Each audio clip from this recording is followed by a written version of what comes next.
Another blood-red sunset and yet another moon face, and still another 100 miles to my next resting place. Driving down the road, eyes on the horizon. Within my car, I'm all alone, but feeling good and feeling strong, knowing that this path I'm on brings me to myself. I'm driving. Hey y'all, I'm Jules. Welcome back to another episode of Spirit Sherpa, the show that helps and encourages you on your journey to unlock your magic mojo. With me as always is the spirit doctor, Kelly Sparta. Hey Kelly, what's up? Hey Jules. We are having way too much fun here. We're having so much fun that we couldn't shut up for the 10 seconds that it took for us to do the best. To take out background noise that we do, the silent spot, and that's because we've got this wonderful new person on the episode with us, and I'm going to introduce her in just a second. But I want to tell you how I met her first. So you remember I've been talking about going to Panama for all this time. If you're on TikTok with me or Instagram or Facebook or pretty much anywhere, you've probably also heard me talk about Panama relocation tours and the Facebook site and whatever. Well, Katherine was talking about trying to get her dogs to Panama because she's moving to Panama as well. And I responded and I was like, hey, wait, you look like a cool person. We need to meet. And she's like, yeah. And then we had a little snafu with recording today with our guest not being able to be here because of an emergency. And I called up Katherine. I was like, can you come be on the podcast? She's like, yeah, I could do that. I'm like, awesome. And she said, can you be on mine right afterwards? I'm like, yeah, I could do that. And she's like, awesome. So we're just like, we're going to have a lot of fun. And then we're going to tell you about how to find her podcast too. And we're talking today about about channeling possibility. Katherine does coaching work with people, and she works with them. So we had this wonderful conversation before we picked our topic, where she was telling me all the stuff she does, and it's really cool stuff. And I was like, yeah, but this sounds like these are the things that sound like you learned them. There was an energy that opened when you first started talking about this, and that energy is uniquely you. What is that? And she's like, well, I kind of channel the possibilities of what's available. I'm like, yes. So that's what we're talking about. So welcome to the show, Katherine Loranger. And we practiced that a lot to make sure I said that right. So welcome, Katherine. I'm so glad you're here.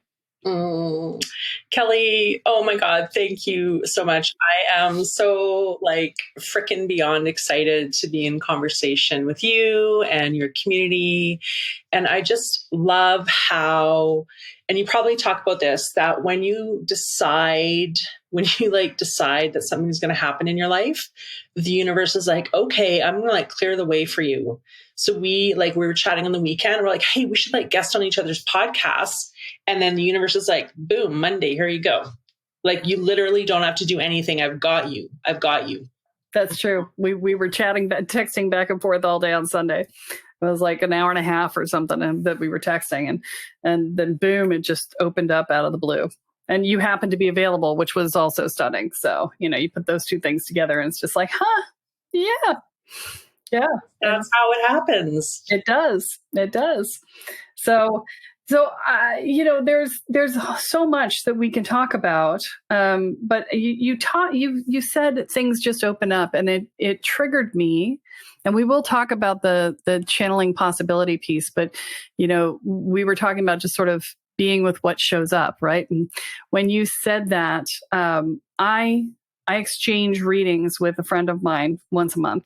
And she and I were doing our readings on Friday, and she said, wow. She's like, the opening between you and Panama is just solid. She's just like, there's no barrier and everything's just go. She was like, you're so focused and everything is going in that direction. And I'm like, yeah, that's what happens with me when I know where the hell I'm going.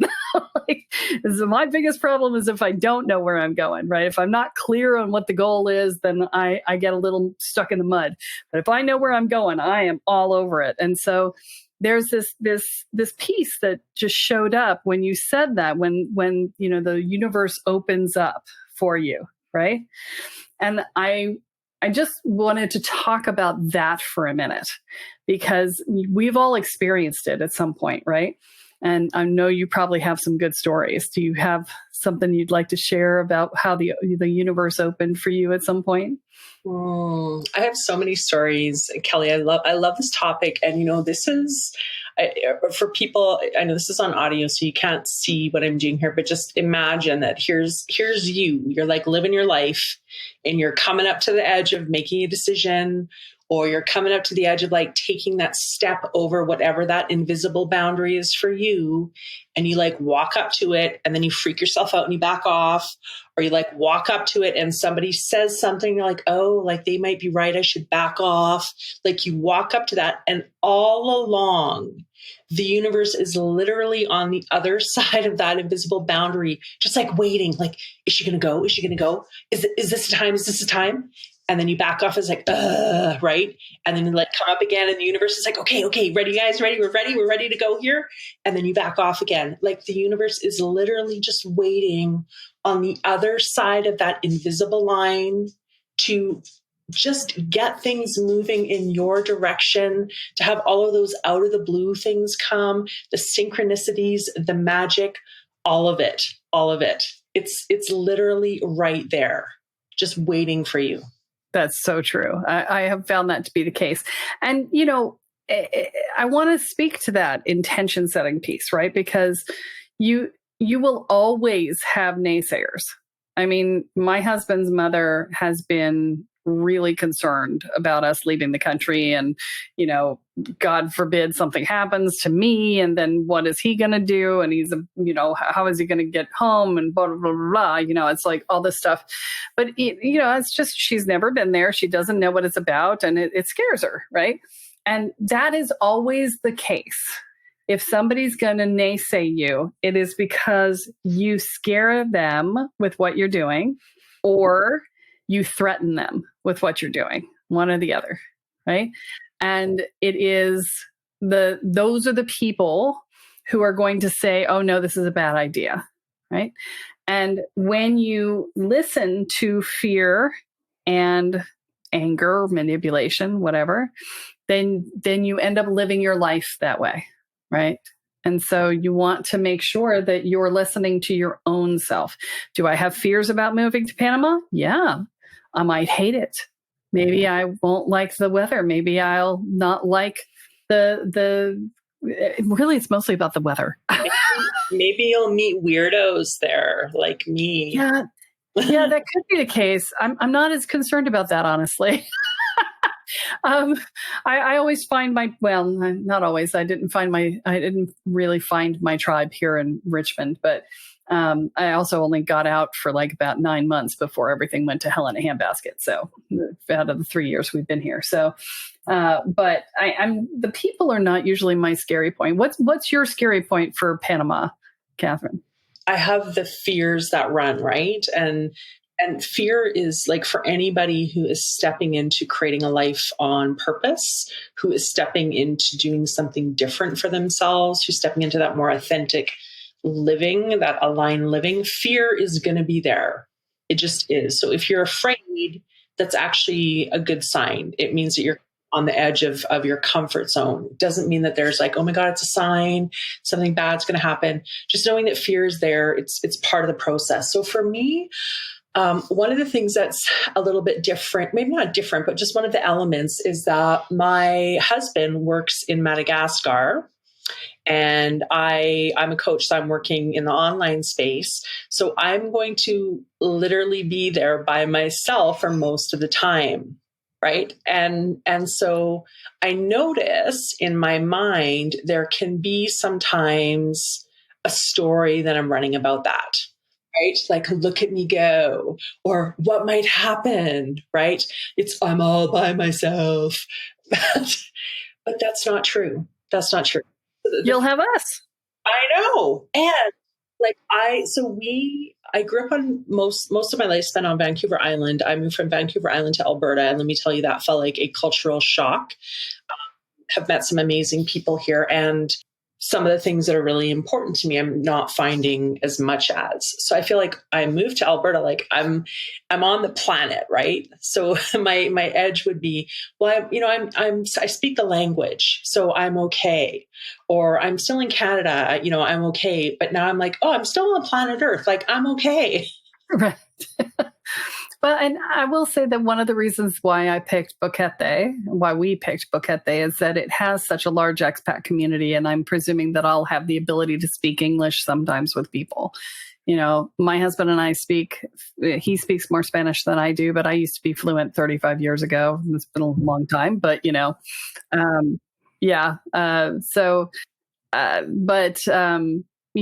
that's one of the reasons why we picked it. The other one is, internet connection. But for me, a lot of it's about, well, how am I going to live in a third world country, right? It's there's these stories about, suicide shower heads that are heated by wires that are attached to the shower head itself. And you're like, oh, I'm going to be electrocuted. That's why they call them that. And there's stories about, the water is delivered by pipes that are on top of they're on the surface of the ground. So you don't need a hot water heater because it's heated by the sun as it runs along the water, along the side of the road. And you're just like, okay. And it's just all these different things, ways of being. And more for me, I'm worried about the humidity level. But oh my God, yes, yeah, can I drop a bomb here? Yeah, that's a concern. But mostly, I'm not that concerned. It's like, well, if I hate it, I can always move again, right? It's like people are like, oh my God, what are you doing? You're leaving? And I was just like, it's fine, So yeah, I think one of the things that I am most excited about is how it's actually causing me to become a different person. So the move itself, like the mental work around letting go of possessions, around especially family heirlooms and that sense of obligation, and like, oh, we've spent so much time building up our life here, and what if we're starting from scratch, and what if I can never find that fill in the blank, whatever again. So the work that I've had to do to repattern and release some of that stuff, and the work that I've done to become the woman who is, moving to Panama, right? Yeah, I was talking to my husband about it, and I said that, my entire adult life has been about letting go of good enough to get to great.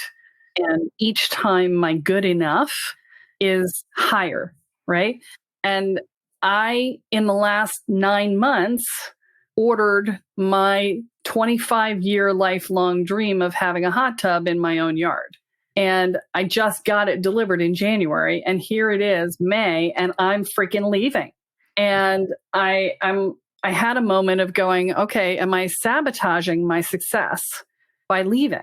And I had to, I had a moment of looking at that and going, well, but I'm enjoying it. And we own this house, and it's done wonderful things in value because of the market and whatever.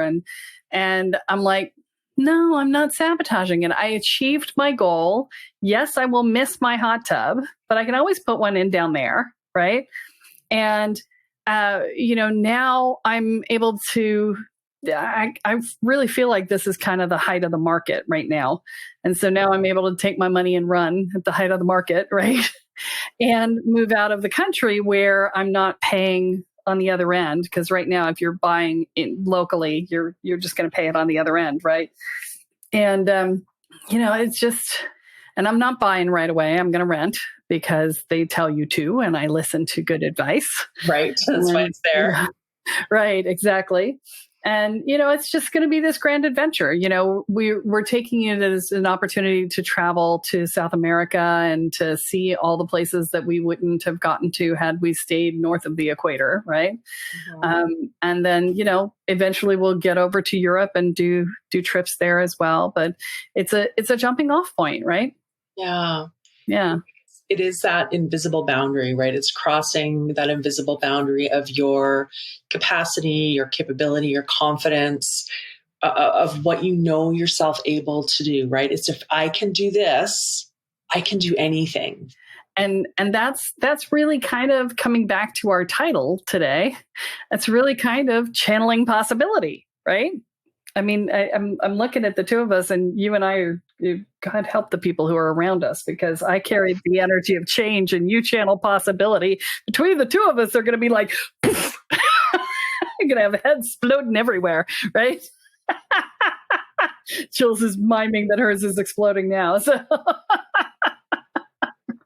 that's why my hair sticks up. There you go. Straight up, baby. Straight up. Does anybody else want to break into a Paula Abdul song right now? Sorry. Yeah. I respect y'all too much to do that.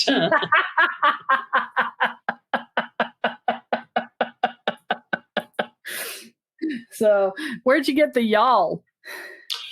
I just channeled. I don't even know I channeled it. I was going to say, I'm like, wow, I get why Jules and I are saying it, but you're from freaking Canada, man. And she's like, nope. Sorry. Give me energy. Yeah, no, I think I probably picked up on it a little bit. My husband's French, so I kind of like get a little bit of that. And yeah, so I think probably just that. Yeah, no, you're just in the energy, and it's there. So y'all is a great word, man. Everybody should use it. It is. Yeah, absolutely. It fits every situation. Absolutely. Yeah. It's so like Canadian A. Yeah, exactly. Right. Yeah. A. Yeah. They stay. Absolutely. Yeah. Yeah. So, when you're working with somebody, because, I work with people, and I'm standing in the energy of change, right? So if they're wanting to change, they can have, and I've been told this in many instances where people will say, oh, we had this conversation at a party 3 years ago, and I have no memory of the party, much less the conversation, right? And they're just like, oh, yeah, and you said this thing to me, and it changed my whole life. And I'm like, well, okay, that sounds like me, but I don't know, right? But it's because I carry the energy of change. And if somebody is ready for it, they will just pick up on it, grab it, and it will transport them, right? And you're carrying the energy of possibility. So how does that play out for you in your life? What do you see when that happens? Do you get those kind of conversations too? All the time. Oh my God, all the time. Yeah. And I think, I hadn't really thought about that, Kelly, until you asked me that question when we were connecting earlier today. And I've up until now had a hard time putting into words, right? Because everybody's like, oh, what's your USP, your unique selling proposition? How are you different? I'm like, well, we're all like snowflakes, so we're all different. But, I think in my life, and I think like much of your listeners, I'm an empath, very spiritually oriented. I've had, many, many very mystical experiences where I have been connected to, guided by, I even get like emotional thinking about it, by the universe, like being fully in that flow state of taking action, not knowing why, not needing to know why, just trusting, just being in that flow. And then at a later time, it all just unfolds like magic, right?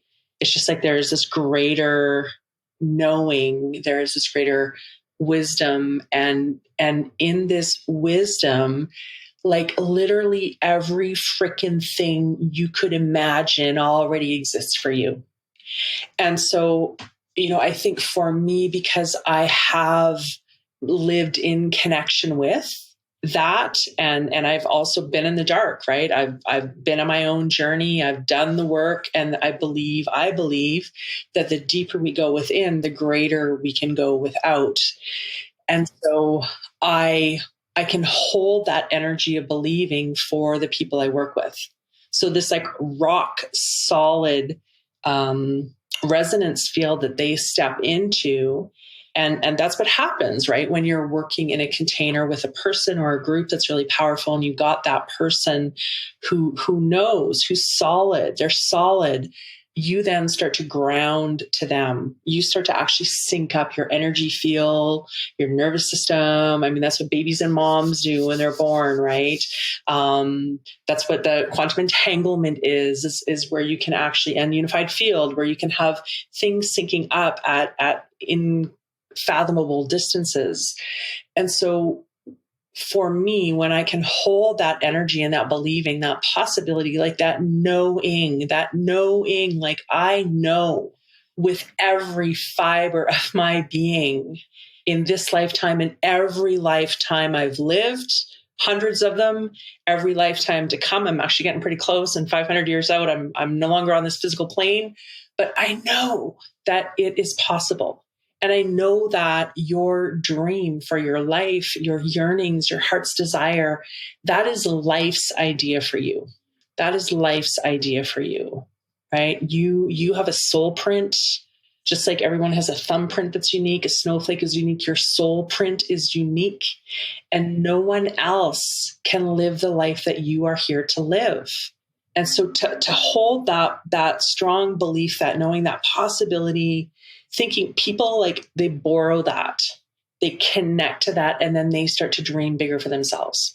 And then when the fear shows up, because it does, as part of the process, right? When other people's limiting beliefs show up, when your own, structures and paradigms and operating systems show up, I can hold that rock solid for people so that they can hang on to it and be like, oh yeah, that's who I am. That's who I am. And that's what I came here to do. Yeah. And it's so important, right? Because your experience of life is limited by your belief structure and what you're willing to conceive. 1,000,000%. Right? Yeah. And so, before I married my first husband, I desperately wanted to backpack Europe instead of go to college. But to not go to college would have invalidated my mother's entire existence, because she told me my whole life that her only purpose in life was to see me graduate college. Wow. And no pressure, right? And, my dad was like, you don't have to go to college if you don't want to. And mom was like, no, you are going to college. My entire purpose is for you to graduate college. And I was like, oh, crap. So I didn't. Interesting, eh? Yeah. So I didn't go, right? And I spent my entire freshman year lamenting the fact that I did not go. And somehow in my head, that set a barrier between me and Europe, that I just couldn't go. And so when my husband said, let's go to Austria for our honeymoon, I was like, we can do that? And I was like, what? And he's like, yeah, we're going to do. I'm like, okay. And I was so excited, right? But I was a little like not believing it could happen, because in my experience, when I wanted the doorway open, it closed, right? And so, and then when I divorced him, it was a big effort for me to book my first international trip to Europe, because I had associated it with him, right? And so I had to get over that barrier. But each time I did it, it got a little bit easier and a little bit easier and a little bit easier, till now I'm going to Panama. I'm like, yeah, we'll just pick a plane. Let's go. No big deal. Right. Yeah. And I've now done, like, this will be my 12th country, right? Maybe 13th. I think it's my 13th country, actually. Yeah. So, but it is just because I love to travel. Right. And so, this is the thing, is that as you expand your horizons, you expand your possibilities, right? Then you open yourself to new experiences. I used to call myself the cosmic yes girl, right? Because it was like, unless there was a good reason to say no, I always said yes, right? It's like, unless there's a good reason to say no. Now, jumping out of a perfectly good airplane, there is a good reason to say no, right? Yeah. Thank you. I do not enjoy the feeling of falling. I'm good, right? So, yeah. But, lots of other things, I've just said yes and been like, okay, let's see what happens, right? I love that, Kelly. And I think start, if people are finding, that so it's easy to say possibility thinking, right? And well, what is that? What is that really? And how do I do that? And one of the ways that I invite people to start to explore that is to ask themselves the question, what would I love? Not what do I think I should do? What does my mother say, my partner say, my job, my education, none of that stuff. But what would I love? And sometimes when you start to work with that question, it can actually be a little bit overwhelming, and it can feel a bit panicky, right? It can be I got to figure it out all at once. So if you notice, for people listening, if you notice that there's that crap, just take a breath. It's okay. It's okay. It's never too late to ask a question. And you just start with something easy, would I love coffee or would I love tea? Would I love, to go to bed at this time? Would I love to go to bed at this time? And so you just start with little teeny weeny little baby steps. And then that starts to build that muscle, And then one of the other things you can do is actually, and it's a trick for bypassing all of those limiting beliefs that we all have, right, in the voices of other people, is to think about it as if it's 3 years from now and it's actually worked out, you're guaranteed, there's a magic wand, it's 1,000,000% going to work out. So you have permission to dream because you're literally creating what you would love here. And when you think of it in the future like that, it kind of relaxes the parts of you that want to figure out the how, that are really, they're trying to protect you, right? Those are the parts of us that are trying to protect us. So when you think about it oh, well, if it's 3 years from now and I really could be living the life that I love, what would I be doing? And that's how we're ending up in Panama. Because we, at the level of fact, do not love living in Alberta. I do not love the snow. I love the ocean. I love plants. I love gardening. I love those types of things. Okay, well, if you could really live the life that you love, what would that look like? Well, wait a minute. I don't see that in Canada. Oh my God, there's a whole other world to explore. Yeah. Yeah, that's exactly the process that we went through. So, Jules, what would you love? She's got a wand ready for you and everything. I love it. I would love to have lots of acreage, away from the city, in the mountains, near some water, and that would be where I would want to live. And how is that different from where you are now? Right now we are in the suburb, and we're on a acre of land that we share with my mom. So we're kind of in the back of mom's property. Yeah. And no mountains in Louisiana. Okay. Lots of water, but in the form of rain, but I like running water.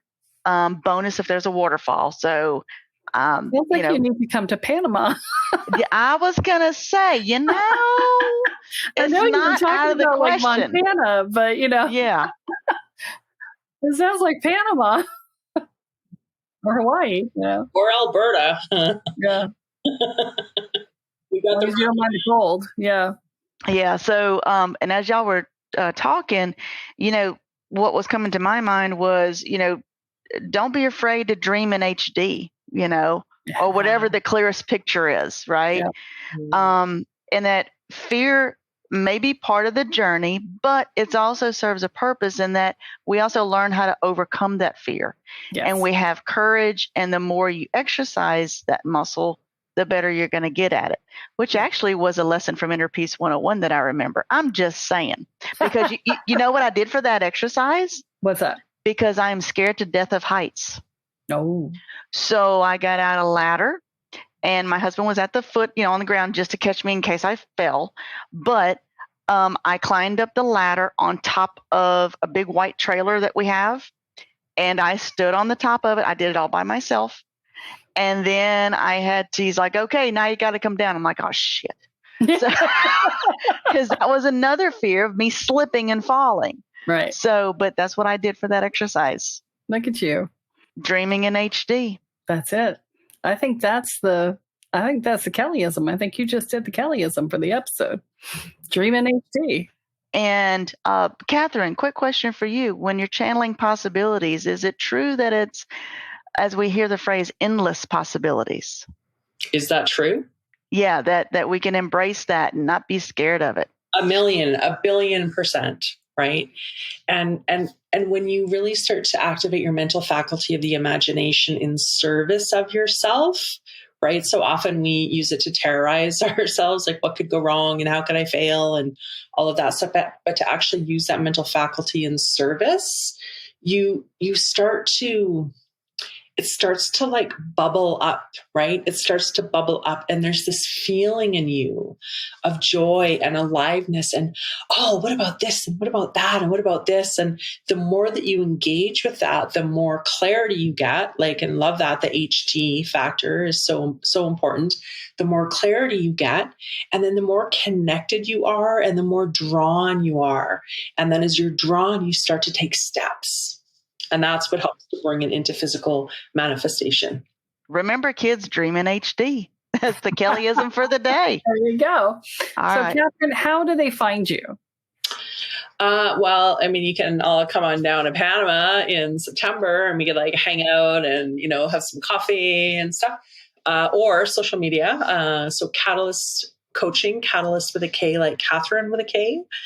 So Catalyst Coaching, and I'm on Facebook and Instagram and LinkedIn and all of that good stuff. Oh, and then my podcast, right? I have a podcast. Yeah. So my podcast is My Dead Dragon, and it's conversations with women who woke up one day and realized that nobody was coming to save them. So they decided to become the main character and heroine of their own story. And so we talk about what was that process like, or the challenges, what did they learn? How did they do it? What advice they would have, all that good stuff. And you have a free download that you have available too, right? I do. Yeah. So I have a 15-minute guided visualization meditation, and it's actually designed to help you really discover what is that vision that is seeking to emerge for your life. And I've had people describe it as a soothing balm for their soul. I apparently have a very calming voice. So I have a face for radio. That's not true. No, not at all.